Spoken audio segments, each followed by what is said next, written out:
Welcome in, everybody. Welcome to my beautiful hotel room. Sun is shining outside over Lake Michigan. Yeah, we're in Milwaukee for the weekend. We're going to wrap up that Dodgers series in a moment and talk baseball. Also, a lot of golf today.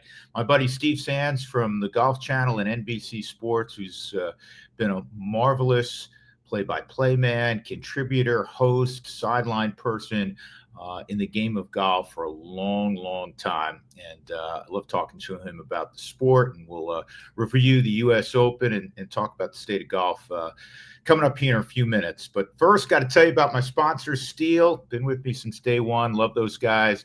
They're a worldwide company, and they're simply the best at what they do. And that's providing you all of the best tools to get the job done around your house. It's STIHL. Go shopping at steelusa.com. You can find the dealer nearest you at steeldealers.com. There's more than 10,000 around the country. Their tools are the best. That's why professionals use them as well. All you have to do is walk down the street and you see some guy with that orange steel on his chainsaw or his power blower or his mower. So go check them out. Steel, STIHL. And Huntington Bank. Love the folks at Huntington Bank as well. They've been with me all year, and I've gotten to know those folks really well. And there's a branch popping up in every neighborhood in the state of Colorado and the region. They take care of people. They really do. They care about you and they care about your money. So let's make savings easier than spending. It's possible with Huntington Bank and their simple and intuitive savings tools. So get more from your money. Switch to Huntington Bank at huntington.com. Do it today. All right. So we come to you today from Milwaukee. I got to tell you, when I think of Milwaukee, it takes me back 30. Oh boy, getting old. Takes me back close to 35 years ago, the first time, probably the first time I went to Milwaukee in that neighborhood. And I was doing the Nuggets in the NBA. And so naturally, when you come to Milwaukee, it's very, very cold during the NBA season. You're here in January or February. I mean, even if it's on the earlier side in the season, it's November, it's cold. It's windy, the days are short. And I used to, when I go for a run out in the frigid temperatures, I did like Lake Michigan. But I was thinking, man, not a lot going on downtown. And it always seemed colder than cold. And I would rank it as like my least favorite road city in the NBA. Well, fast forward, I started doing the Rockies in 2002. And so every year we'd go to Milwaukee. And I saw a whole new Milwaukee because I was there when the weather typically is nice. And you can go out on the lake. There's beaches down on the lake. There's beautiful views, obviously, on Lake Michigan. And I got a whole new appreciation for Milwaukee. Also, they revitalized the downtown area. So now when I talk about Milwaukee, 2 thumbs up. Love Milwaukee.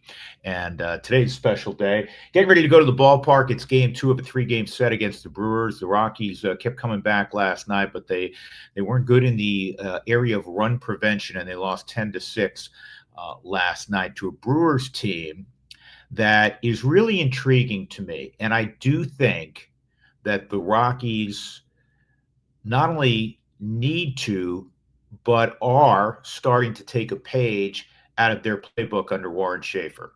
And that is a team that's really aggressive on the bases. That is a team that looks to steal bases, always takes the extra base hit.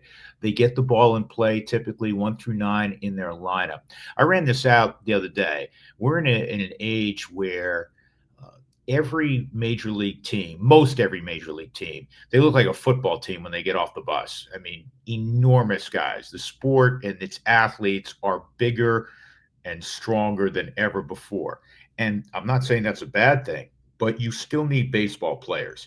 We know that swing and miss is at the highest rate in the history of the game, and the 3 true outcomes, guys either hit one over the wall or strike out at a high rate or walk. Those are the 3 true outcomes. The Rockies need to walk more. They need to strike out less. They need to hit more home runs. But in the interim, why not build a team that maybe has the ability, certainly some guys in the lineup that can hit the ball over the wall, but guys that put the ball in play more frequently and have the ability to take the extra base hit. That's why I'm so enamored with Tyler Freeman. Now, I'm not saying you can have a lineup, 1 through 9 at Tyler Freeman, because Tyler's not going to hit a bunch of home runs.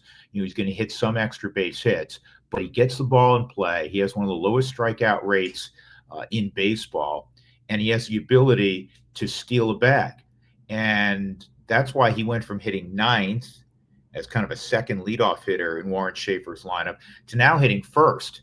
And I like what he sees. And when I look across the street at this team the Rockies are playing right now in the Milwaukee Brewers, they're like that basically 1 through 9. Even their quote unquote big name slugger in the middle, Christian Yelich will put the ball in play. And Yelich has great bat to ball skills. He also can hit home runs. He's elite. I mean, he's won an MVP. He nearly won another MVP. And though he's dealt with some different injuries through the years, he's still a great offensive player. But then you look at some of the other guys in their lineup. You have Terang in their lineup. You have Joey Ortiz in their lineup. You have a guy that I saw play in college because he played at the rival university to my middle son, Zach, and that's Caleb Durbin at third. Caleb Durbin's my size. Another reason I love him. Look eye to eye with him. It's great. But Caleb Durbin in college never punched out, stole bases, line drive hitter, played with an edge. They got a lineup full of those guys. And he was originally drafted by Atlanta, went to the Yankees, and then Milwaukee profiled him and said, that's a guy that fits our mold. And he had a really good spring training. Rockies are familiar with him because he played on their Salt River Rafters team the last couple of years in the Arizona Fall League and broke all the records for stolen bases. He's a dirtbag. And I don't think you can give a higher compliment to a baseball player than saying that. I mean, a guy who shows up and grinds every single day. Now, he's never going to hit 25, 30 home runs, but he's a winning player by how he plays. And Warren Schaefer embraces that kind of guy. And I think you can do that at Coors Field also. I know the history of Coors Field, and the most celebrated names, understandably, are guys often affiliated with the Blake Street Bombers. It's hard, especially in this day and age, to compile a lineup of enough guys that are truly going to hit 30-plus home runs and be on base enough that it's not a huge drought in the ball games where they don't hit home runs. There's many different ways to score runs. And you look at that Brewer team. It's a top 10 offense in baseball. As we speak today, they're 10 games over 500. And Pat Murphy embraces the more diminutive player. I said this on the air the other day. 6 of their 8 players were under 6 feet tall the other day. And that's not to say, again, that big guys can't get it done. Shohei Ohtani is enormous. Aaron Judge is enormous. There's a lot of big, strong athletes that you want, but you don't have to have a lineup of 9 of those guys. And there are other ways, as I said, to score runs. Milwaukee's a great example of that. They are fun to watch. And Warren Schaefer, I know, is a big fan. And here's an aside. I know you read the news that Walker Montford has taken over as executive vice president. And I know there's more changes to come. And I would tell you this. I know Walker, obviously. And Walker's a bright young man, and he's going to deal with shit because, the club has not been good for several years. And whenever you are an owner, your team is not doing well. And the Rockies' history of being, insular, he's going to be a lightning rod. Give him a chance, because he has held a number of different spots in the Rockies organization for 20 years. And I know he's really sharp. I know he's innovative. And I know that what has transpired of late, not only, is embarrassing to him and his family, but he wants to change things, and he wants to take a look at things and look no further than his opening statement, which kind of ties in with what I'm talking about. He said, we want to look at the Milwaukees, the Minnesotas of the world, the Arizonas of the world, similar market sizes, to see what they're doing, because they clearly have found a way to be successful on a regular basis. Now, the Rockies have different challenges than anybody else. We know that. If you follow baseball and you're open-minded, you get that. But I'm looking forward to seeing what transpires moving forward, and maybe taking a page out of teams like Milwaukee in terms of athlete acquisition, baseball player acquisition moving forward, as some of these guys that you're watching continue to develop, because I do think the Rockies have some talent that they're not finished products yet, and they are getting better, and they're far more competitive. In fact, it's kind of wild. In the month of June, the Rockies have won already 7 games out on the road. They have a winning record on the road in June. If they're to win again on the road before the end of the month, it'll be their best road month in several years. They've already won more games on the road this month than they have since September of 21. And their offense is producing on the road. So it's better. It's nowhere near where it needs to be, obviously. But they've been a little more entertaining to watch with guys like Tyler Freeman. We've talked a ton about Hunter Goodman. Love his, at bats. Got a little bit of a hamstring right now, so he hasn't played the last couple of days. I want to go back to the Dodgers series. Dodgers were in town. The Rockies got swept. They had a really good competitive game on the first day of that series. The third game was competitive as well. But it got me thinking, and I posed this question to my partners, because the Rockies now have seen the Yankees, they've seen the Mets, they've seen the Cubs, they've seen the elite teams in baseball. Arizona, who led baseball in scoring last year, they can still pile up runs. Dodgers. And I said, I posed this question, who has the best lineup in baseball, 1 through 9? Not who's the best individual player, but who has the best lineup. And I think the consensus was, and I know for me, that it is that Dodger lineup. And the Dodgers this year have the great record. They have the super high expectations because their payroll is off the charts. And despite all of the money spent, the Dodgers typically have won with good offense, but outstanding pitching. This year, starting pitching, bullpen, overall ERA, they are in the lower third of all of baseball. You never see the Dodgers there. They're always 1 or 2, maybe 3 in pitching, and the offense, as I said, is usually very good. But historically, it's always been about pitching. They haven't pitched great so far. A lot of that is because of all the injuries they've suffered, but they have one of the best records in baseball in large measure to that offense. And so for me, the best lineup in baseball, 1 through 9, is the Dodgers. And a couple examples. First of all, it starts with Shohei Ohtani. He's a freak. I could talk all day about it. If you follow baseball, which I'm sure you do if you're listening to me, he's the greatest player we've ever seen. He really is. I mean, Barry Bonds is still the greatest hitter I've ever seen.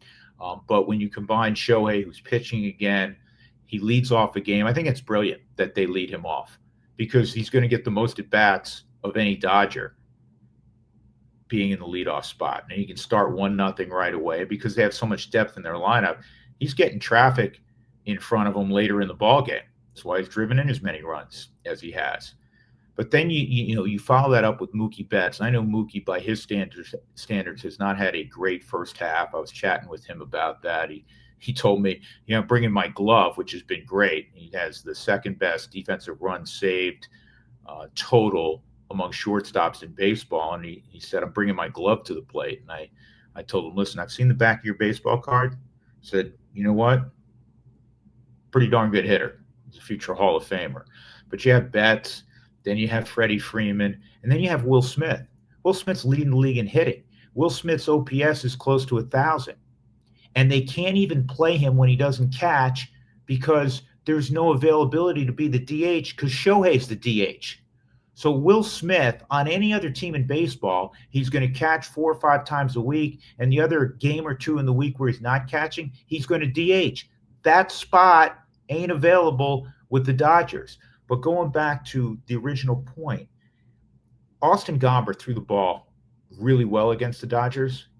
And he said after 5 innings, he goes, you're just exhausted because you have to grind every single hitter.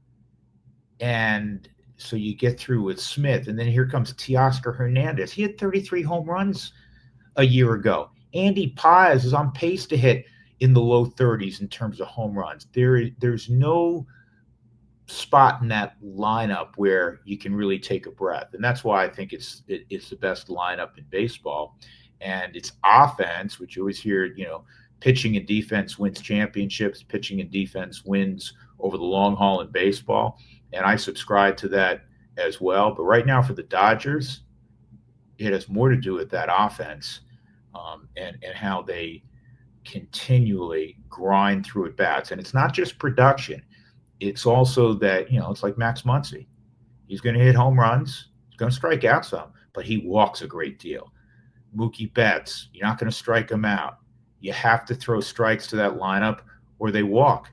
And so even if you get them out, it's usually, it's not an 8-pitch inning. Usually it's 18, 19, 20, 21, 22 pitches to get through them. So they're fun to watch. But I want to point those two things out. The Dodgers can slug. They grind out at bats, and then on the other side, the next team that the Rockies have been playing, and that's the Milwaukee Brewers, they do it with speed. Second, by the way, in all of baseball and stolen bases to Tampa, another team that does it without just slamming the ball over the wall, and they're right on the heels of the Yankees out in the American League East. All right, so that's my my spot on baseball today. We'll get into some other sports down the road, but one of those sports that I wanted to visit on in the aftermath of the U.S. Open was get together with my friend Steve Sands, and we periodically do this, usually about once a year. Steve's kind enough to join me on the podcast, and he's a great storyteller, and he knows the sport backwards and forwards. He's a really talented guy. So talk a little golf this week from NBC Sports, Steve Sands. All right, this is perfect. Old friend Steve Sands joins us, and I wanted to actually capture you not only in the car, but you were moments ago pumping gas, which I thought would be like the new way of welcoming a guest to the program, man.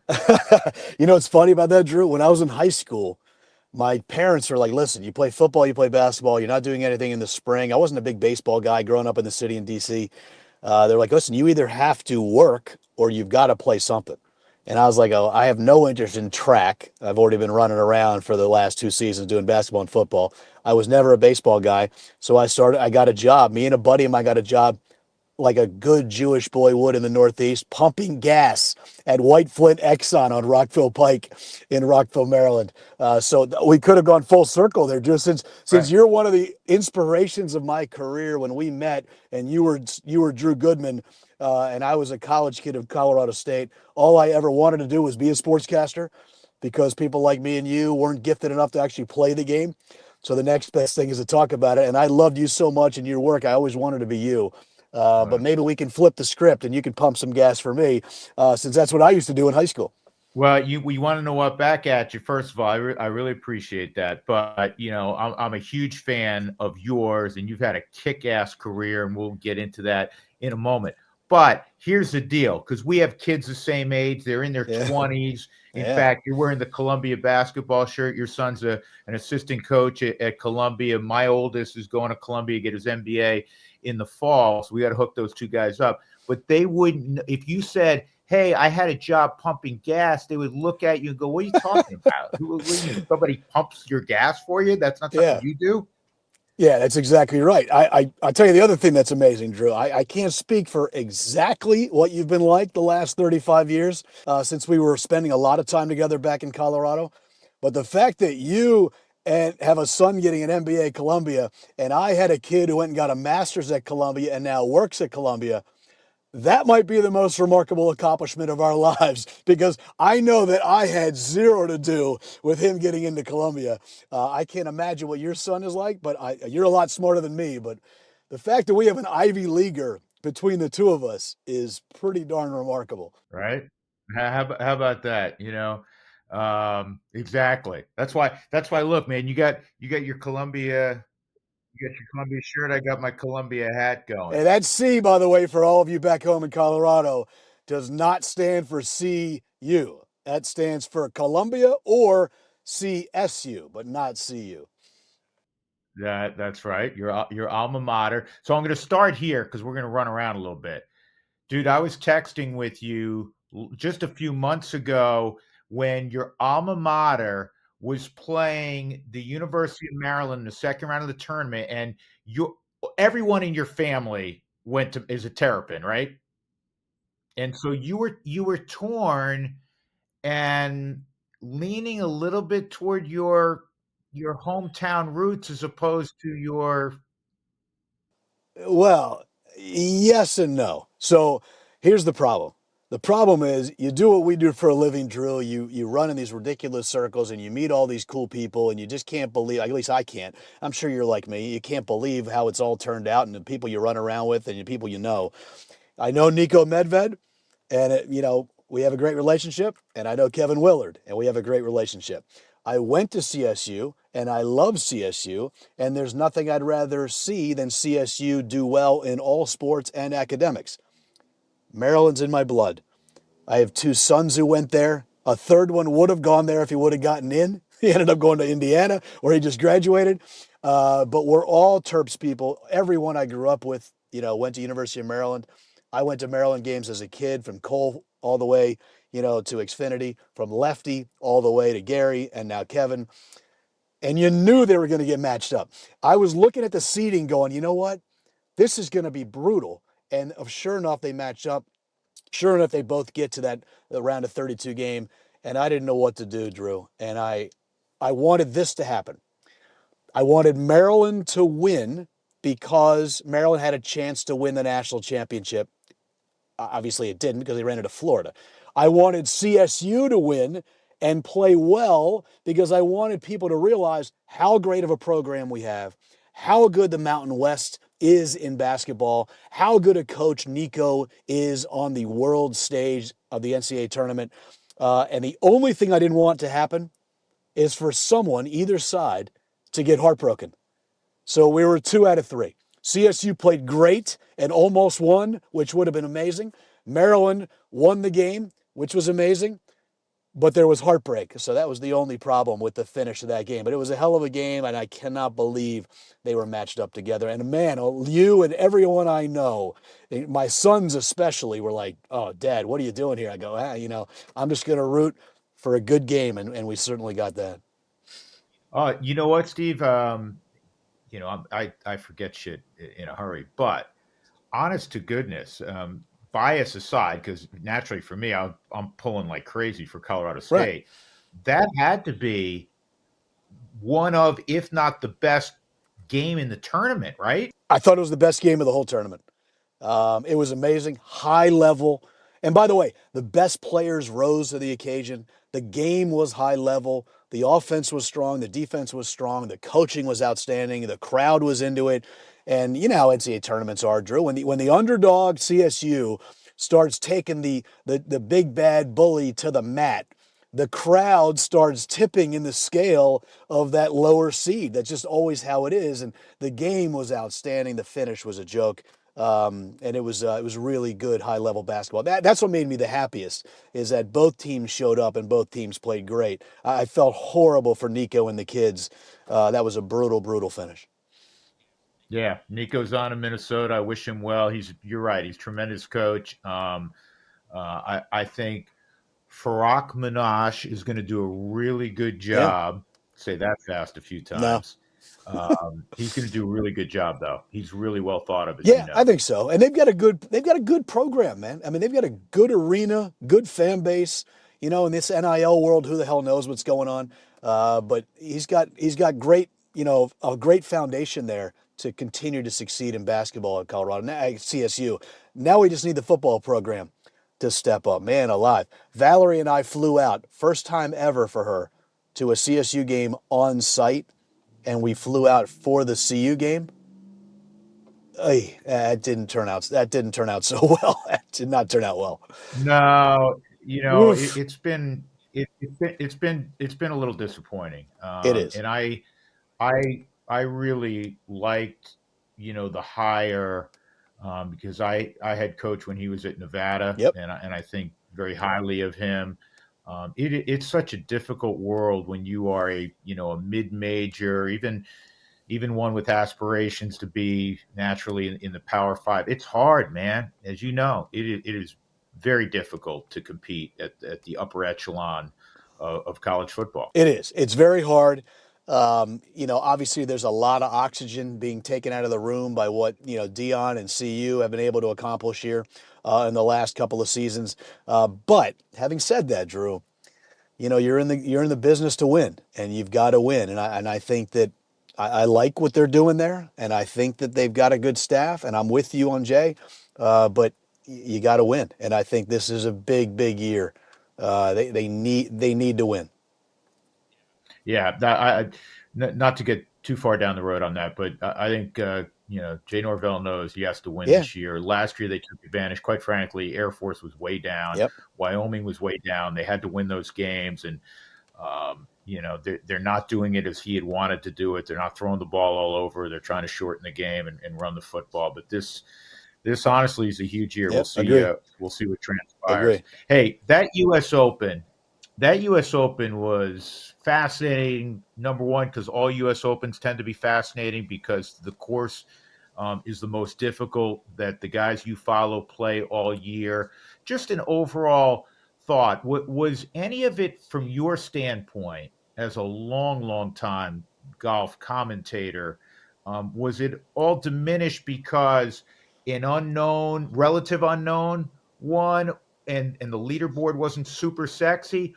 Or is it a 180? Actually, that's what adds to the drama and the appeal. I think more of the latter, but I do understand, at major championships, Drew, and you understand this. And I've never been a ratings guy. I don't know if you are. I'm not into that. We can't control. We can't control that. I could care less. Yeah, I really don't really care about that kind of stuff. But there's no mistaking that there are PGA Tour events, and then there are the major championships. And the major championships bring everybody to the TV set. And it's Father's Day. There's no NHL Stanley Cup final game that night. There's no NBA finals game that night. It's late in the day, so you're only talking about a few baseball games going on at the time. The weather was garbage, which means more people are watching. JJ Spawn, you have to have David and Goliath in sports, Drew. You know that. You have to have both. You can't only have complete and utter horsepower at the top of a leaderboard. It's just not the way it works every single week in golf. It's not the way it works in any sport. I mean, look, the Florida Panthers just won, their second straight Stanley Cup from a market where nobody cares about hockey other than the 18,000 who go there every night. And certainly around North America, nobody cares about the Florida Panthers. So you can't really help that in every sport, but especially in golf. Sam Burns is a heck of a player. He's been on a Ryder Cup and a President's Cup team. He's going to win a major. Schauffele made a little bit of a run. Rory was out of it. Rahm made a little bit of a run. He's a star. Scheffler had a chance to post 2 over and perhaps sneak into a playoff and maybe win. And then you had J.J. Spawn, the underdog. Again, that David and Goliath thing. I think what J.J. did more than anything, Drew, is he bailed out the USGA. The USGA, they should have blown the horn probably before they blew it. And they should have blown the horn probably when they didn't blow it at the end. And in the middle of all that, Sam Burns doesn't get that ruling when he's standing in water and his golf ball's in water. You're a baseball guy, play-by-play for the Rockies for all these years. I don't know about you, Drew. I'm as easygoing as they get. But if that would have happened to me in that particular moment, I would have gone full-fledged George Brett Pine Tar and gone bananas for not getting that ruling. I think J.J. Spawn bailed out the USGA and the entire day of the U.S. Open by having such a dramatic finish. And good for him, man. He's a heck of a player, and who knows where this will take him. Where in the pantheon of great golf shots you've either witnessed, called, or are certainly aware of, being now an historian on the sport, being so close to it for decades now? Where was the drive on 17? I think of, was it a 5-wood or 3-wood from years ago at the Open from Corey Pavin? Yeah, so many shots more than I do, but where is that in your mind? Oh, I think that under those circumstances, Drew, I think that considering lack of experience by JJ in that spot, considering the actual spot he was in and the circumstances around him, that drive is right up there with Angel Cabrera's drive in 07 when he won the U.S. Open at Oakmont, when he busted it right down the middle at the 18th. I think, drives are never remembered like Tom Watson's chip in at 17 at Pebble Beach in 82, and some of the great putts we've seen over the years, like Torrey Pines and Tiger Woods making that putt at the last, or the chip in on Saturday at 17 for the eagle, his second eagle on the back nine, to give him a chance on Sunday. Those are the shots that get remembered. But if you ask JJ to go back to every shot he hit from Thursday to Sunday, that drive to 17 was spectacular. And for him to come up that big, in that big of a spot, when he had to have it, people talking about him laying up there. Either should I lay up here and try to wedge it in? No, let's go for it, and let's give it a shot. And I think that drive is something that he will remember the rest of his career. And I think true golf fans, Drew, will remember that drive. It was a great, great golf shot. One of the best drives I've ever seen in my life. Yeah, no question. Oakmont is 10 times now, Steve, that they've hosted the Open. I always say, and I want to get your thought on this because you're the expert. I've always felt like of the majors, for me, it's the Masters and the U.S. Open, and I've always loved the U.S. Open because here are the best players in the world, and they got to grind to make a par, right? And the old cliche is, if I'll take if you give me even right now, 72 pars, I'll take it right now. Every pro ever, even Tiger back in the day. It's not as compelling for you because the best players in the world are struggling to make 4s on 4s and 5s on 5s. I love the U.S. Open. It's the national championship. It's huge. And I like tennis, Drew. I know you're a massive sports fan like I am. All four majors in golf, like the 4 Grand Slams in tennis, have their own identity. Wimbledon and Masters are kind of the elegant, same place every year in golf kind of thing. Incredible familiarity, the most popular of them all. And I think the U.S. Open in golf is, a grind. It's a hook and battle through the most in the most difficult conditions. The PGA Championship's kind of a setup that's a little bit like a Coors versus a Coors Light. The U.S. Open's a Coors, and the PGA Championship's a Coors Light. It's just a little bit more benign. And the Open Championship, which is going to Royal Port Rush next month, it's all predicated on the weather, the conditions, and that kind of thing. So the U.S. Open, it just beats you up. It punches you in the face. And who can keep their poise and who can, kind of battle through their game and their mind the best over the course of 4 days. And, something around par usually wins. And, if it wasn't for that crazy long putt by J.J. Spaun, if he would have tapped in for a 2-putt, no one would have broken par. It would have been even par as a winning score. So I'm a big fan of the U.S. Open. It's a slugfest, no question about it. But I think it's a cool test versus the other 3 major championships, the way it should be, just like in tennis. Yeah, you want to see separation. That's why I've always found it appealing. I don't know how appealing Rory McIlroy found it over the 4 days. I want to dive into Rory because, as you know, because we talked about this before, a guy that you're close to, Tiger Woods, who's for me is the greatest of all time, with all due respect to Jack, but that's not what this is about. The debate there could go on forever.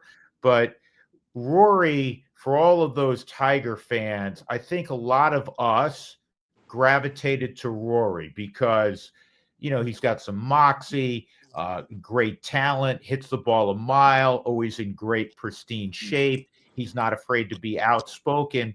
And lately, again, this is for me from afar. You live it every day. It's like, come on, man. You got to deal with the media, even the ones you may not like.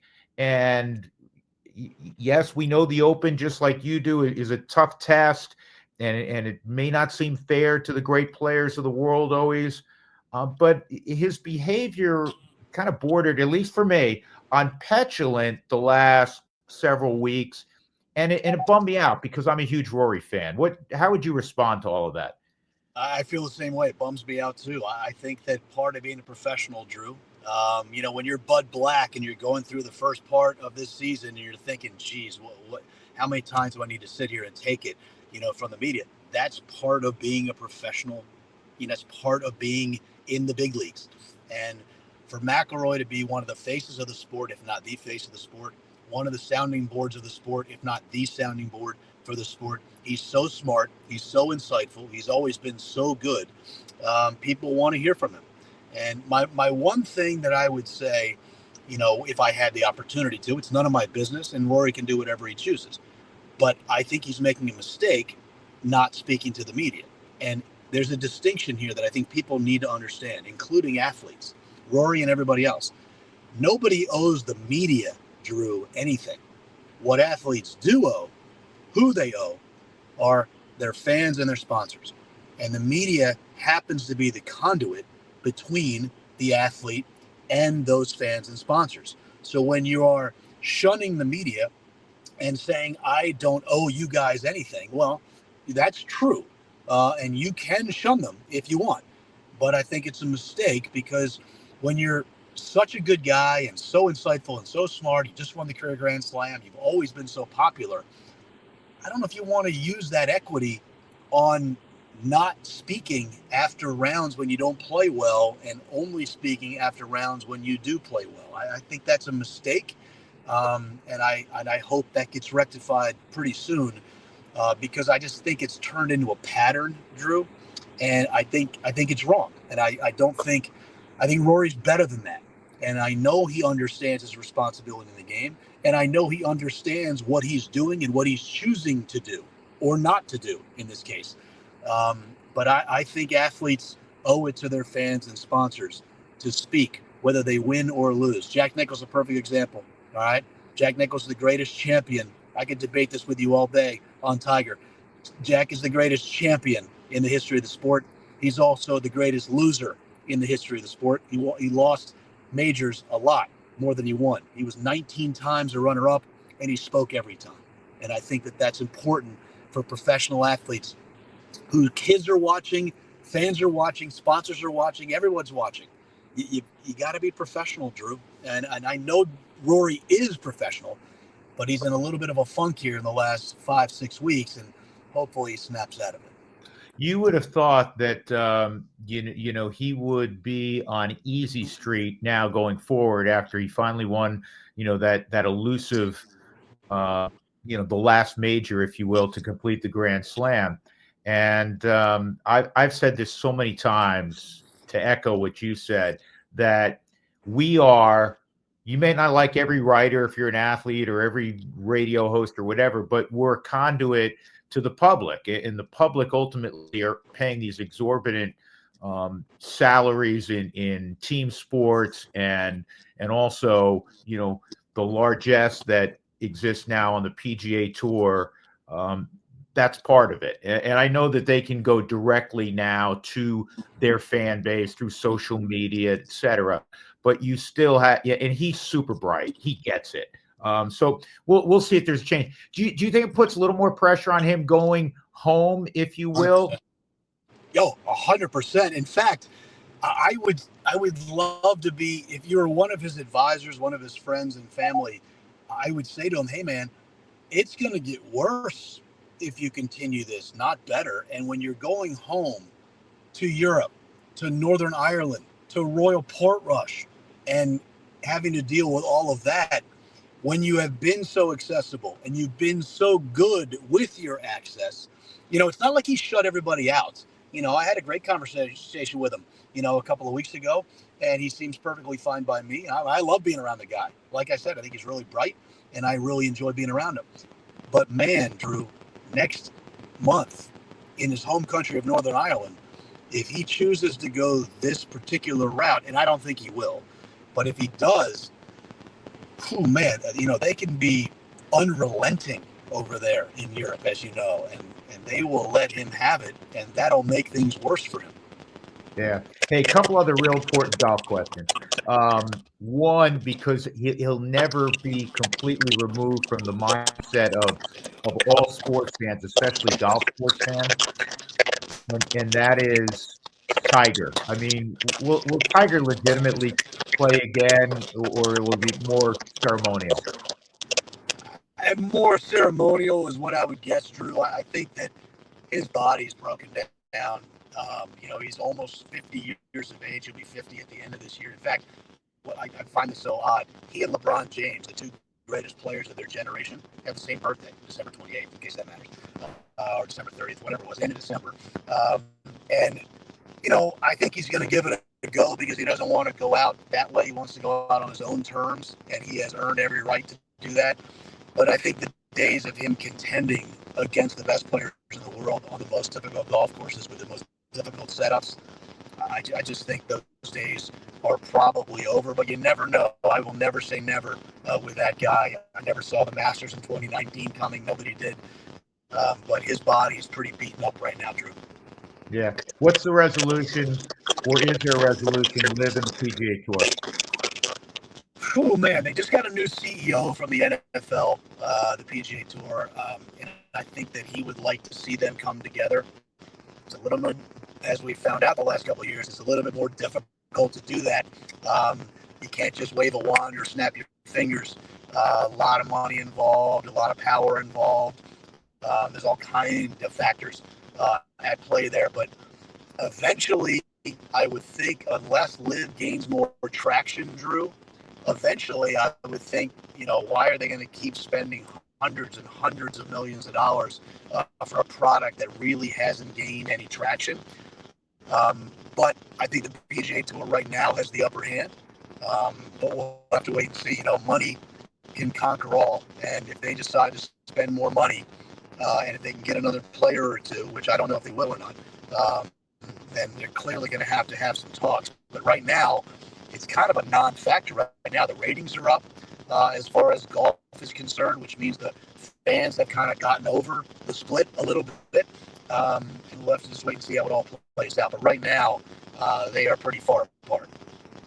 Speaking of conquering all, I'm in your hometown of D.C., and the Rock Show has struggled. But they hit 10 homers in the last 2 days as we tape this against your hometown Nationals. 10 in a row now the Nationals have lost. I think, look, as we celebrated Father's Day 3 days ago, Drew, we lost my father last year. He was a massive Nats fan, and he used to say to me, my brothers, and my sister all the time, everything in life is about leadership. If the learners want to treat us in our city and our franchise like we're a small market franchise, this is going to continue for decades to come. If they want to give Mike Rizzo the chance and Davey Martinez the chance like they did in the last decade with that roster and that fan base ready to explode at Nats Park like it did, especially in the last half of the last decade, then we've got a shot. But the learners need to make up their mind.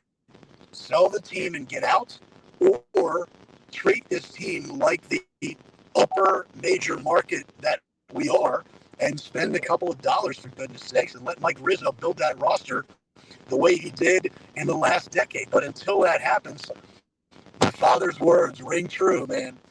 Everything in life is about leadership. And right now, the leadership of the Nationals have kind of decided that they're not interested in going all in as far as winning. And that's such a shame because it's our team, it's our city, it's our ballpark, and they should be competing in the NL East for sure. Yeah, interesting take. It's good to be able to put the fan hat on once in a while in what we do. Hey, keep kicking ass on the air. You're doing great. I'm jealous. You get to go to wonderful places and talk golf for a week. It's awesome. We'll continue, by the way, to live vicariously through our Ivy League sons.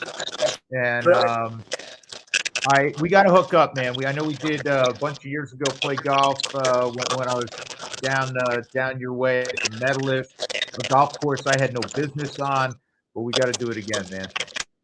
Yep, I'm a lot better handicapped when the sun is down than when it's up. So let's have dinner and a few beers one night. Absolutely. Hey, Steve, safe travels. Good luck at the Travelers, man. And I also love hearing you, by the way, on Tony's show. It cracks me up. It's a lot of fun. I appreciate it. And Drew, I'm being serious. You're one of the true inspirations in my career, my life. Our paths crossed 35, 37 years ago, and I've admired you as a person and your work for years. I appreciate you having me on, bud. I'm glad you're doing well. I'm glad your family's doing well. Yeah, thanks, brother. I'll talk soon and back at you, man. I'm in a weird way because we're not too far removed age-wise, but I'm really proud of all that you've done and all you continue to do. I appreciate it. Stay well. Big thanks to Steve, and look forward to watching the British Open, or the Open Championship, as it's known, coming up later this summer. Also looking forward to Wimbledon. Wimbledon's upon us as well. We'll beat Alcaraz and Sinner in another epic final. That was a great 5-setter at Roland Garros. So I'm looking forward to Wimbledon. And then before you know it, we'll be talking football down the road. The All-Star break's coming up also. Get out and vote for Hunter Goodman. He deserves to be there. Houston comes in town this week, and the Pittsburgh Pirates, two clubs that the Rockies have yet to see this year. So looking forward to seeing those two clubs. Houston, they're doing it again in the American League West. The names change, but the success evidently does not. But we'll cover that down the road. Take care. Stay well. Appreciate your loyalty. And we'll do it again in 7 days.